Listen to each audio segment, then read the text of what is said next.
RCEP est un réseau de santé créé en 2002 par des neurologues hospitaliers et libéraux qui souhaitaient faire accompagner le patient après l'annonce du diagnostic et au cours de l'évolution de la maladie.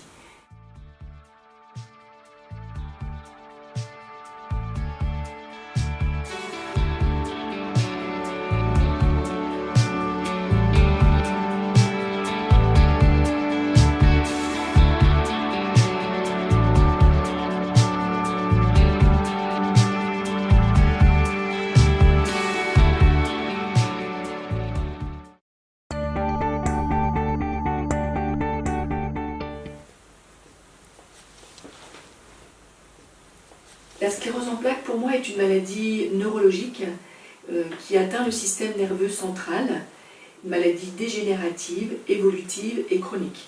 La sclérose en plaques est une maladie qui touche le cerveau et la moelle épinière et qui peut occasionner des troubles à la fois moteurs, à la fois sensitifs, visuels, vésico-sphinctériens, sexuels ou cognitifs. C'est une maladie qui peut également engendrer une fatigue importante, des douleurs ou des troubles de l'équilibre.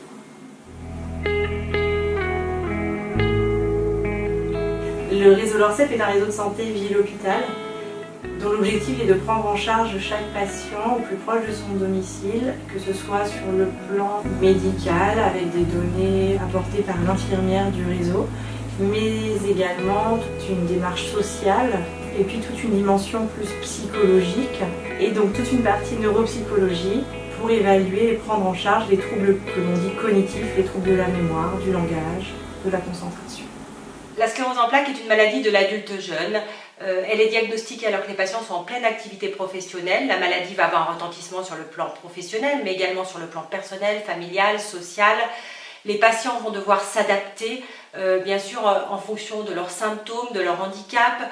Le réseau est là pour les accompagner, pour les informer, leur apporter une meilleure connaissance de la maladie, et également pour les soutenir. Le réseau ne va en aucun cas en fait remplacer la prise en charge par le neurologue. Le réseau est une complémentarité dans la prise en charge.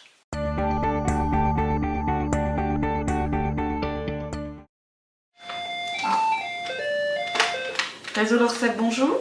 J'accueille les patients et les redirige vers un membre de l'équipe selon leurs besoins. Je gère aussi le standard, bien entendu. Je m'occupe également de la partie administrative et comptable du réseau. Je fais le lien avec les professionnels et les organismes partenaires. Mon rôle est surtout, dès le début de la maladie, d'expliquer aux patients et à sa famille qu'est-ce que c'est la sclérose en plaques, qu'est-ce que c'est pour vous, voilà, qu'est-ce que vous savez sur cette maladie. Lorsqu'un neurologue me confie un de ses patients, je vais prendre contact avec ce patient et je vais fixer un rendez-vous à son domicile. Et pour moi, cette approche est très importante parce que je suis accueillie chez le patient et on peut peut-être un peu plus facilement établir une relation de confiance. J'arrive avec des documents pour leur expliquer, mais ils savent que je vais avoir du temps avec eux. On va démarrer l'éducation thérapeutique et mettre en place avec eux des actions, des objectifs que nous aurons déterminés ensemble. Et puis je vais les suivre dans le cadre de ce programme pendant 1 an. Le rôle du neuropsychologue au sein du réseau LORCEP est de prendre en charge les troubles cognitifs.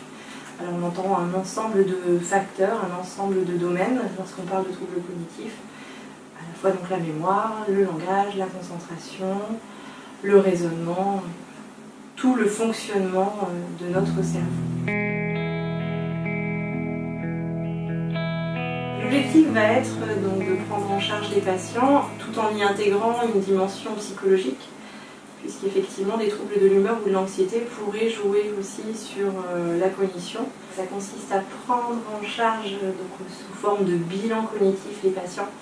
Au cours de ces bilans, nous réalisons un ensemble de tests et l'objectif étant de pouvoir comparer et voir si des différences sont mises en évidence pour le patient avec un profil de points forts et de points faibles. Individuellement, on peut aussi donc faire de la remédiation cognitive, c'est-à-dire qu'on voit les patients et on fixe ensemble un objectif de travail, un domaine pour lequel le patient souhaite travailler. La remédiation cognitive peut également prendre la forme d'ateliers qui ont lieu sur tout le territoire lorrain. Parmi les missions au sein du LORCEP, la neuropsychologue peut également intervenir dans les protocoles de recherche ou dans les essais cliniques qui sont coordonnés par Cécile Murat, notre attachée de recherche clinique. Un essai clinique, un essai thérapeutique, le but bien sûr, c'est, comme vous devez bien l'imaginer, c'est de développer un nouveau médicament, une nouvelle molécule pour une pathologie donnée. Donc moi je suis là pour les rappeler dans un deuxième temps, après la consultation avec le médecin, pour leur dire concrètement comment ça va se passer dans leur quotidien, l'impact que ça va avoir au niveau de leur vie professionnelle, leur vie familiale, la fréquence des visites, combien de temps va se passer, la visite, comment ça va se passer, le test qu'il y aura. Ils ont un calendrier prévisionnel des visites avec le détail de ce qu'ils auront à faire. Ça vous demande une concentration, c'est ça que vous voulez dire? Mon activité professionnelle au sein du réseau en tant qu'assistante sociale consiste à aider les gens dans leur démarche, que ce soit au niveau de la sécurité sociale, des dossiers, de la MDPH, de revoir aussi le projet, de leur projet de vie pour les personnes quand elles deviennent handicapées, revoir aussi tous les aménagements de domicile. Ça consiste aussi des fois à trouver des établissements quand elles ne peuvent plus rester à domicile et voir tout ce qui est demande d'aide financière pour certaines personnes. Et puis une grosse partie de mon activité aussi, c'est de faire de l'éducation thérapeutique auprès des patients.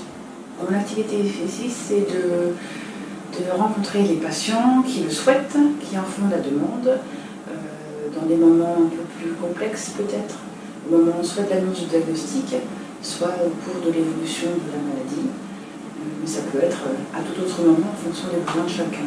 Je travaille au service du Centre d'investigation clinique et d'épidémiologie. Nous sommes 4 attachés de recherche clinique qui travaillons sur le registre. Le registre recense donc tous les patients qui sont atteints de cette pathologie sur le territoire lorrain. Et ça nous permet aussi de voir l'évolution des patients et de leur pathologie.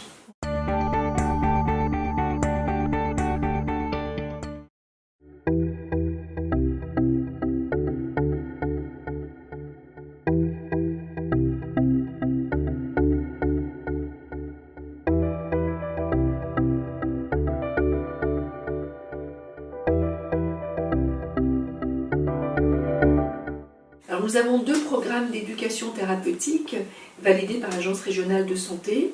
Le premier est un programme en 2 branches. Une partie individuelle, lorsque l'annonce du diagnostic est faite. Dans ce même programme que nous appelons donc CEPAction, nous avons développé depuis cette année un sous-programme pour essayer d'apprendre au patient à mieux gérer sa fatigue. Le deuxième programme est un programme que nous appelons EducaCEP, qui est un programme pour les patients qui ont des formes progressives. Et nous allons aborder lors de ces 8 séances autant l'aspect social, psychologique, comprendre la maladie, également l'approche sportive. Premier exercice, vous choisissez un pied, moi je choisis mon pied droit, à chaque fois je pose mon pied droit, je plante les 2 bâtons.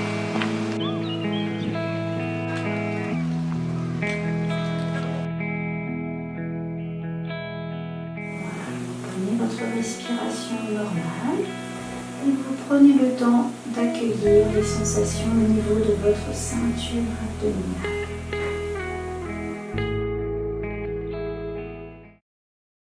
Bienvenue à cette nouvelle réunion d'information du LORCEP dans cette belle salle de l'espace Chaudeau à Lure. La réunion d'information que nous organisons tous les 2 ans permet de mettre à jour les connaissances sur la maladie, sur les nouveaux traitements. Les choses évoluent très rapidement. En tout cas, c'est un moment de rencontre. On a le plaisir aussi d'être ensemble, d'échanger des informations. Ça fait du lien. Ça fait du lien entre tout le monde. Le réseau a également une mission de formation des personnels médicaux, paramédicaux, sociaux, afin d'assurer une meilleure connaissance de la maladie et d'harmoniser nos pratiques sur le plan régional avec création de référentiels communs.